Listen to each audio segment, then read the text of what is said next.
didn't miss much, did I? Michael's still getting sworn out of his name. Because you're an idiot!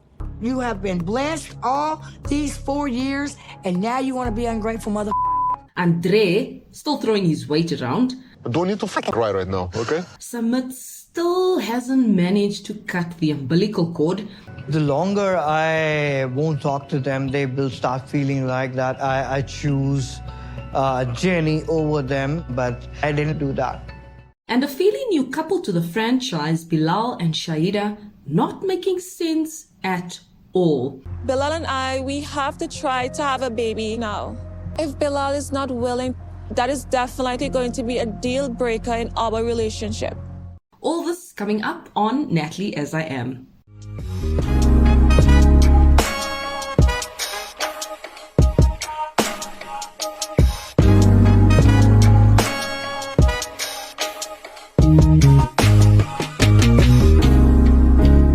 "90-Day Fiance, Happily Ever After, Season 7. I really can't believe we've made it this far.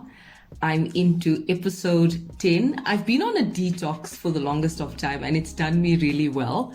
But unfortunately, if you've got access to the internet, the 90-Day franchise is inescapable. It creeps up on you, and I just found myself watching again. And man, I'm gonna start with it. I've got Angela and Michael. Jeepers, man. Lack of physical closeness. This is such a big factor in this marriage that I think has played such a huge role in the demise of this marriage. I mean, there's many factors, of course, that we could think about.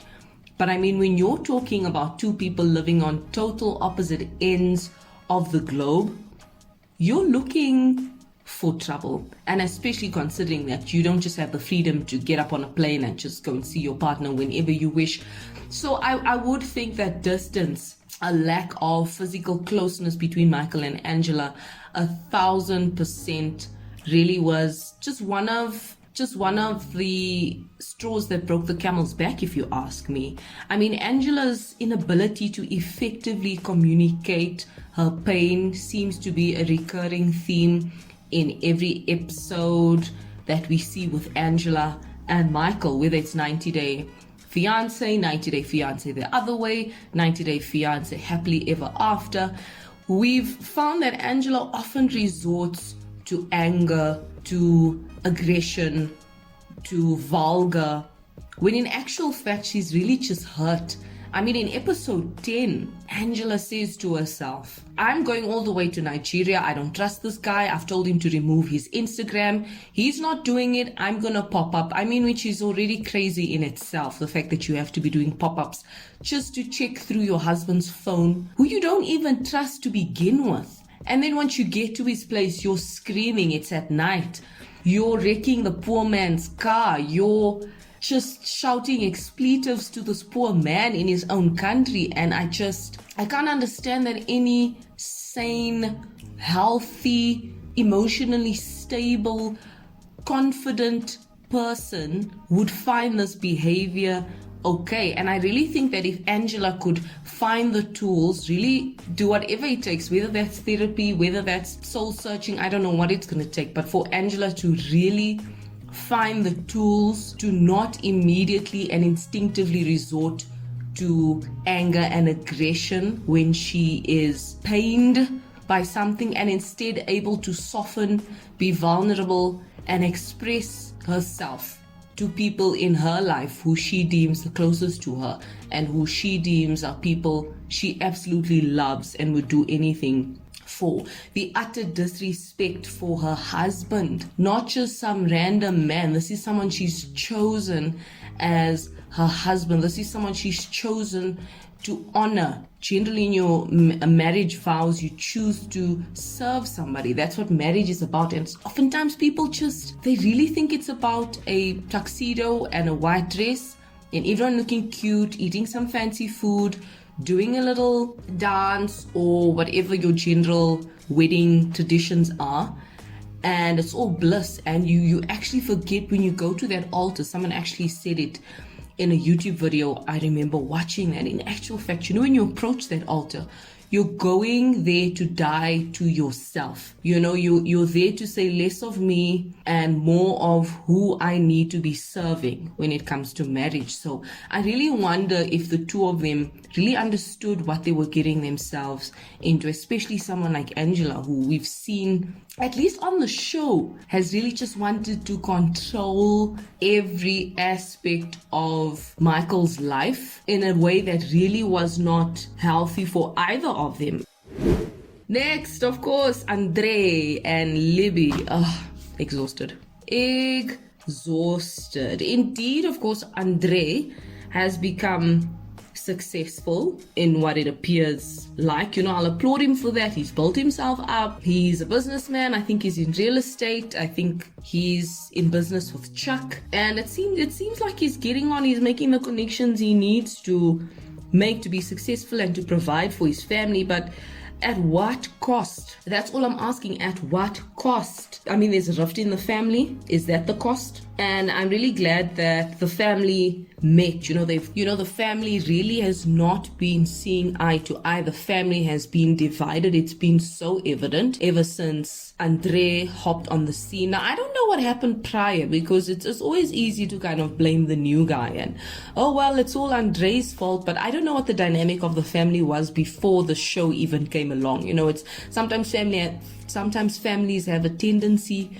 to make the new guy a scapegoat. And I mean, it's so easy to make someone like Andrei the scapegoat because he's so unapologetic, but in the worst way. Do you know what I mean? He doesn't try and go with the wave. He really just comes to mess things up, you know. He stands his ground. So it's very easy for families to kind of say, hey, actually this guy is the cause of all our problems. And I don't believe Andrei is really the cause of the entire family's problems. Let's just be real. I think he was just a scapegoat, but I do think he's had a role to play. Don't get me wrong.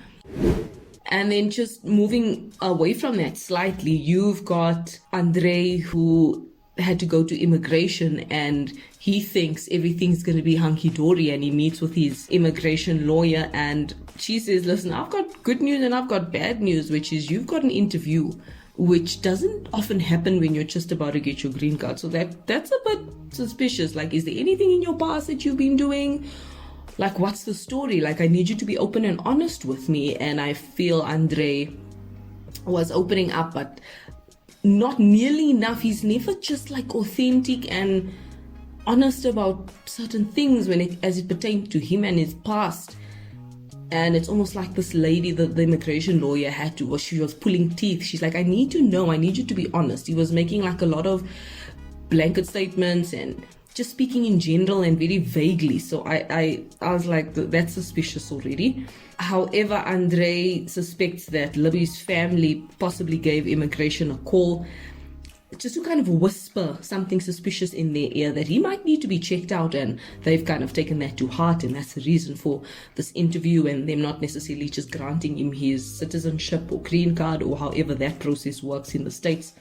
Because the lawyer did say it's one of two options. It's either something in your past that's come up, or someone might have called immigration to say X, Y, and Z. And instead of Andrei actually being like, it could be something from my past, he was like, hell no. Libby, this is your family. Those nutcases, I know they called immigration, they're after me, and they just want to put my citizenship status in jeopardy. Dude, like, have you considered your past seriously? Have you considered your past? Is that not a possibility?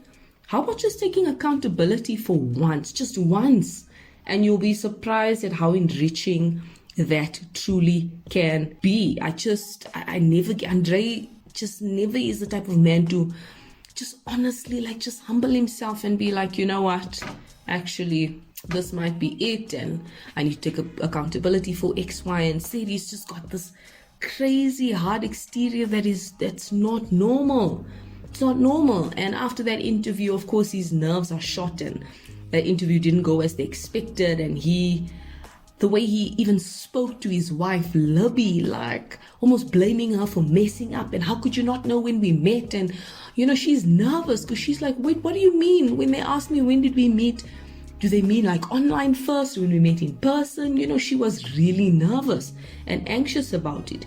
And instead of kind of comforting her or saying we'll get through this, he just proceeds to tell her not to dare or effing cry. It was just so sad to watch, so disrespectful and such a dictator at times.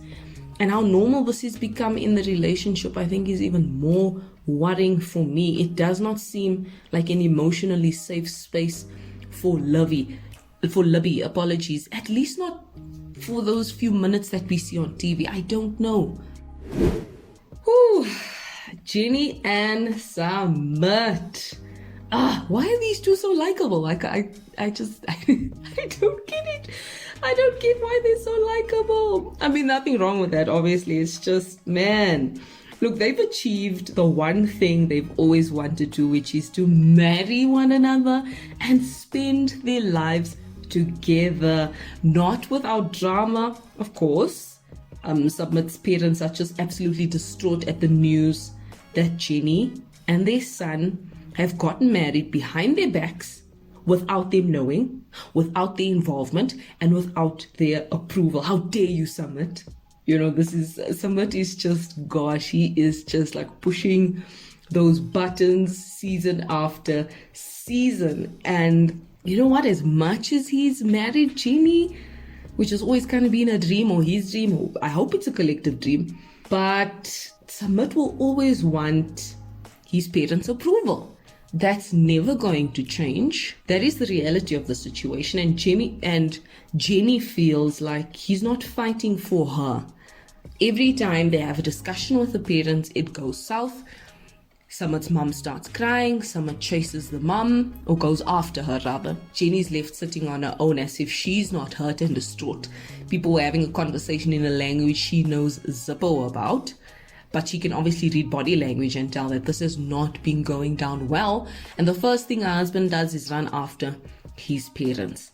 And the only thing I can say to that is, has Jenny taken the time to really study and understand this Indian culture that she wanted to be part of? Because it's so easy for us to watch and think, oh, well, Sumit, how dare you kind of run after your mom? What's your story? And why are these parents so overbearing and overly involved in their children's lives? I don't understand this dynamic. And Sumit kind of not just leave his parents and cling to his wife. But at the end of the day, there's something called a cultural difference. And in the Indian culture, it's been clear throughout this 90-Day Fiance, the other way, little spin-off, as well as now the 90-Day Fiance, Happily Ever After, that in the Indian culture, parents are worshipped.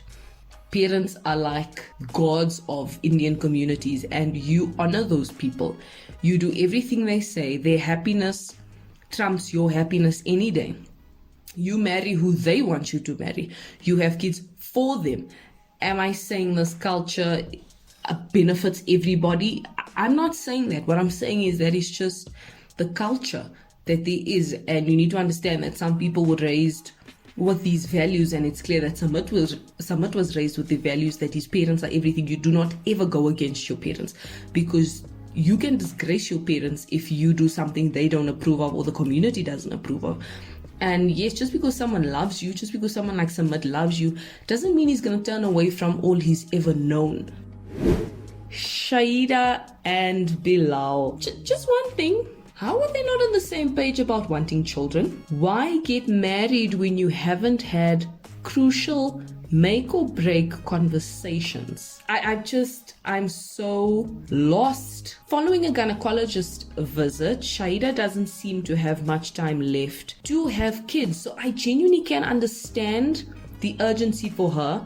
But how was this not a conversation prior to saying I do? I was so shocked to kind of find out that it seems like they're having this conversation for the first time on the show after saying I do. Please make it make sense. I honestly don't get Bilal and Shaeeda's dynamic. Do they have like a sweet middle that they found?